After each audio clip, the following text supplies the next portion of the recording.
Hi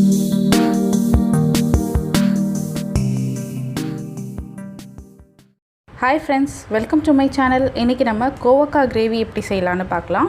இது நீங்க சாதத்தோட தோசை, இட்லி, சப்பாத்தி எல்லாத்தோட ஒரு நல்ல காம்பினேஷனா இருக்கும். வாங்க நம்ம இதை எப்படி செய்யலாம்னு பார்ப்போம். சேனலை ஃபர்ஸ்ட் டைம் பார்க்குறீங்கன்னா சப்ஸ்கிரைப் பட்டனை கிளிக் பண்ணிக்கோங்க. அப்படியே பக்கத்தில் இருக்கிற பெல் பட்டனையும் கிளிக் பண்ணிக்கோங்க. அப்பதான் நான் போடுற உடனுக்குடன் நோட்டிஃபிகேஷன் வரும். கோவக்கா கிரேவிக்காக கோவக்காவை நீல வாக்கில் நான் கட் பண்ணியிருக்கேன். அதை மூழ்கிற அளவுக்கு தண்ணி சேர்த்துட்டு நம்ம ஒரு 10 நிமிஷம் வரைக்கும் வேக விட்டு எடுத்து ஆற வச்சு எடுத்து வச்சுக்கலாம் தனியாக. இப்போ ஒரு கடாய் எடுத்துக்கோங்க. அதில் ஒரு 2 டேபிள் ஸ்பூன் எண்ணெய் ஊற்றிக்கோங்க. எண்ணெய் நல்லா சூடானோடனே கடுகு ஒரு ஸ்பூன் போட்டுக்கோங்க.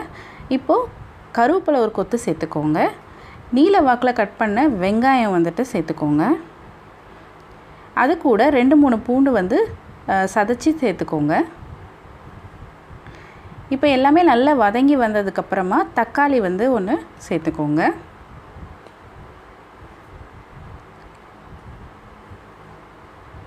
தக்காளியும் நல்லா மசிச்சு வரதுக்கு நம்ம வெயிட் பண்ணுவோம்.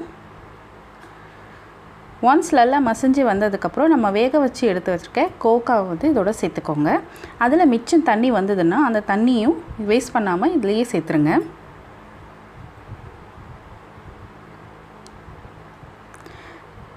நல்லா எல்லாத்தையும் ஒரு வாட்டி மிக்ஸ் பண்ணி ஒரு 2 நிமிஷம் வரைக்கும் வதக்கி விடுங்க. இப்போ நம்ம தேவையான அளவுக்கு உப்பு சேர்த்துக்கலாம். 1/4 டேபிள் ஸ்பூன் அளவுக்கு மஞ்சள் சேர்த்துக்கலாம்.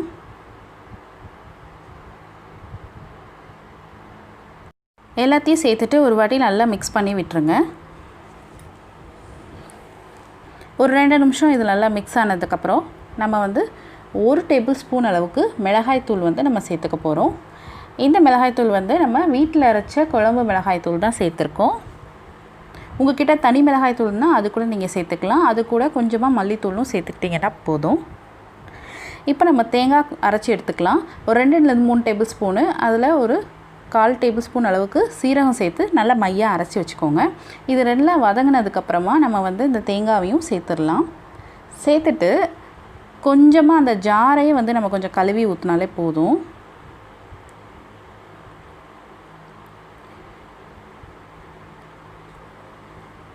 ஏன்னா நம்ம கிரேவி கன்சிஸ்டன்சிக்கு கொண்டு வரணும் அப்படின்னா கொஞ்சமாக தண்ணி மட்டும் ஊற்றிக்கிட்டிங்கன்னா கரெக்டாக இருக்கும். இல்லை நீங்கள் கூட்டு கன்சிஸ்டன்சி வேணும் அப்படின்னா நீங்கள் தண்ணி அதிகமாக ஊற்றாதீங்க. ஸோ எனக்கு கிரேவி மாதிரி வேணுன்றனால கொஞ்சமாக தண்ணி ஊற்றிருக்கேன். ஊற்றிட்டு ஒரு 5 to 10 மினிட்ஸ் வரைக்கும் நீங்கள் வச்சுக்கலாம். 10 மினிட்ஸ் தேவையில்லை தான், ஒரு 5 to 6 மினிட்ஸ் வச்சா கூட போதும். ஏன்னா ஆல்ரெடி எல்லாமே வெந்திருக்கும். அந்த பச்சை வாசனை போகிறதுக்காக தான் நம்ம பண்ணுறோம். அவ்வளோதாங்க, சுவையான கோவக்காய் கூட்டு ரெடி ஆகிடுச்சு. இது நீங்கள் கூட்டாகவும் எடுத்து யூஸ் பண்ணிக்கலாம், இல்லாட்டி ஒரு கிரேவி மாதிரி வச்சு சாப்பிட்லாம். இது தோசை, இட்லி, சப்பாத்தி, ரைஸ் எல்லாத்துக்குமே ஒரு நல்ல காம்பினேஷனாக இருக்கும். இதை நீங்கள் ட்ரை பண்ணிவிட்டு உங்களோட ஃபீட்பேக் அண்ட் கமெண்ட்டை எனக்கு. தேங்க்ஸ் ஃபார் வாட்சிங்.